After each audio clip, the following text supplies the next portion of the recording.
the Nintendo Switch 2 is going to suck.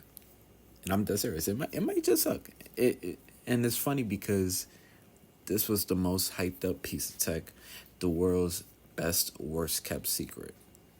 Everyone knew there was a Switch 2, a Switch Pro. There was leaks. There was leaks of the cases and the different models and stuff, or not different models, I guess fake mock-ups, if you want to say, with the C button. And I'm not gonna lie, when I was watching the event, because everything happened so fast, this is like all in a week's worth, I was like, this might actually be a good piece of tech. You know, the price tag, some may say it's expensive, some may say it's a good deal. I believe it's a good deal. For $449, you're getting a piece of tech that can run games at 120 frames per second at 1080p. That's a deal. I mean, the Steam Deck doesn't even have that. Also, when you dock the Switch 2, you have 4K 60 on certain games. So it could output the extra, fidelity, so to say, or the extra performance when you're docked. They showed off the 256 gigs of storage, which I believe is still not a lot, but I mean, hey, it's better than what came on the Steam Deck. It was better than what came with the original Switch, which is the 32 gigs of storage. Outside of that, I mean, that seemed like a good deal. $450, cool. $500 if you get the Mario Kart World bundle, which is just a digital code. Fine, save a couple bucks. You pay $50 for the game. Cool. They showed off a couple games. You got Donkey Kong Bonanza, which is like a 3D Donkey Kong game with a fully destructible environment. Cool. Not my cup of tea. Mario Kart World. Not my cup of tea, but probably a game that I would get on launch day. Then you have Metroid 4. Okay. I like what I see. I was already sold. This was a game that we was waiting on for years. It came on the Direct, I believe, in 2016 or 17. Game never came out. Went dead silent. They had to redo the game through Retro Studios. I'm sold in on that. Got new features with the Joy-Cons. You're basically able to turn the Joy-Con into a mouse. Sounds like a gimmick to me. Hey, cool. It's another feature there. I guess they has the same slim profile, bigger triggers for the the handheld portion. I don't know. I'm not into all that crap, to be honest. I just play it handheld for most of the time, and then now that it has 4K, I'll put it up to my OLED. But the way it's gonna go down, people are not happy about it. First, the price in the games. Nintendo doesn't know what the hell they're doing. They don't know what the fuck to do. Okay? You got people that set out the groundwork for how to run online through Microsoft and Sony. Then you have the pricing structure. Okay? Games went from $60 to $70 due to Sony testing the waters. Some people bid. Some people will buy a $70 game. Some people won't. Does that impact the sales? Yeah, we won't know for another couple years, I say. Mario Kart World is now starting at $79.99 MSRP. $80. Okay. $80. The first $80 Switch game. The first $80 game in general, to be honest with you. In other countries, the game will be 80 digital and 90 physical. But in the US, from what I know, is 80. More information keeps coming out about different things. And I think it's making the Switch probably maybe the worst thing that's happening in gaming right now. Is that I feel like Nintendo is going through that Xbox One phase where you just fucking up. You just messing up, crapping on a consumer. You can't get your message out clearly. The game is $80 for Mario Kart World, right? And then Donkey Kong Bonanza, I believe, is $59.99.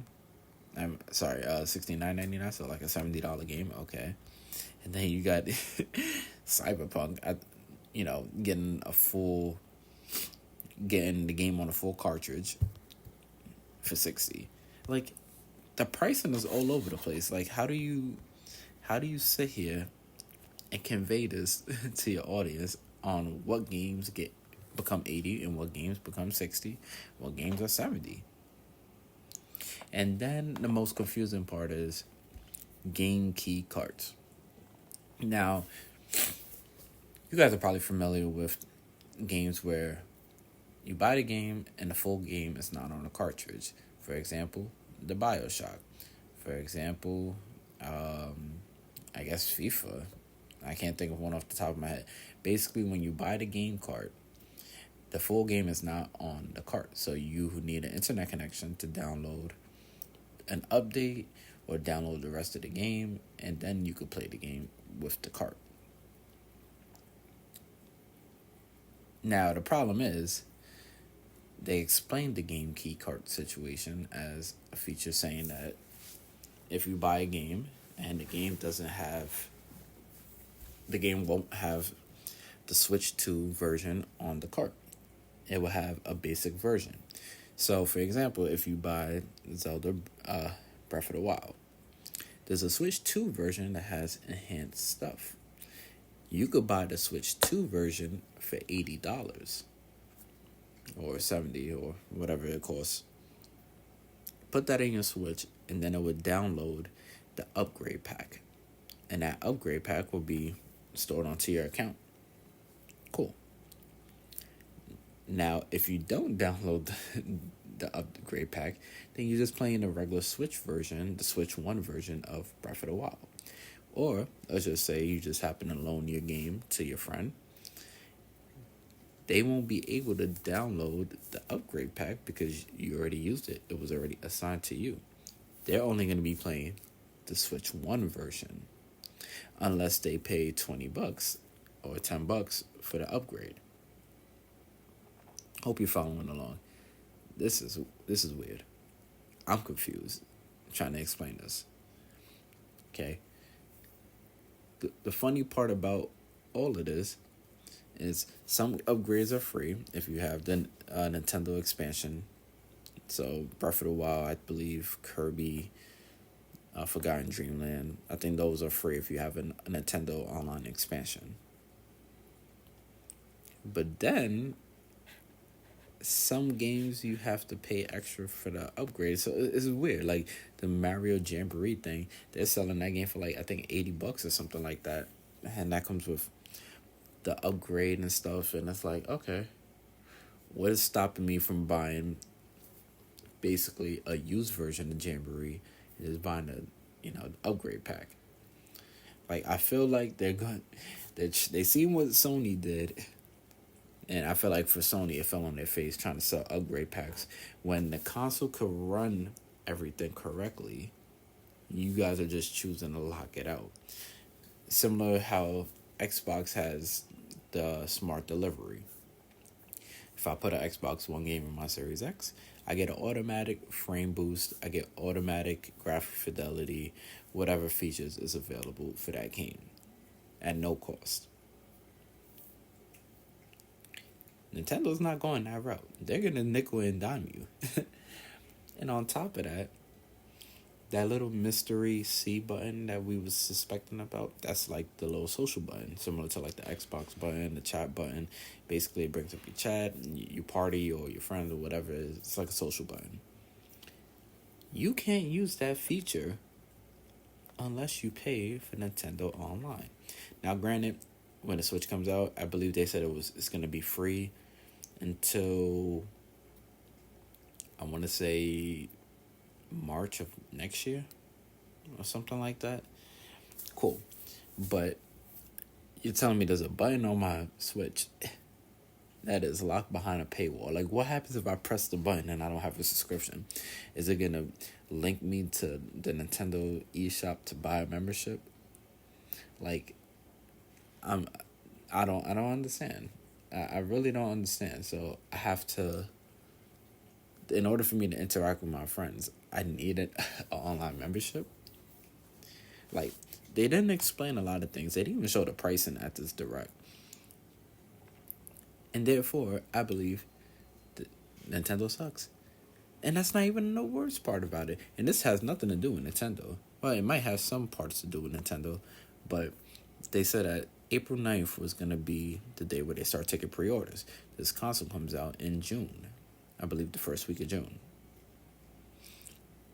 Since our president has all this tariff things going on and stuff, the price of imported goods is going up. So only in the U.S., Nintendo is not going to do the pre-orders for the Switch.